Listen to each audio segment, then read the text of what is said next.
না, সেটা আমরা যেন সেই ফাঁদে না পড়ি। রাজনৈতিক দলরা নিজেদের মধ্যে খেয়েই করছে, সেটা আমি শুধু বলতে পারি ছি, একেবারে ভেতর থেকে আমি ধিক্কার জানাচ্ছি সেটাকে।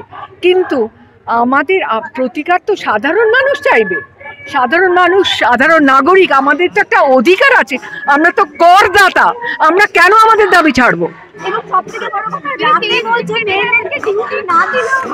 এটা একটা অত্যন্ত পশ্চাৎমুখী পদক্ষেপ, রিগ্রেসিভ, এটা আমরা মানব না।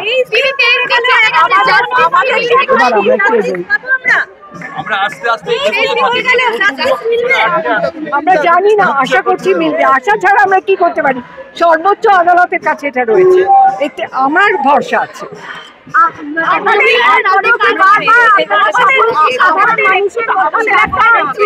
যদি দরকার হয় মাঠে নামবো, চলো এবার চলো।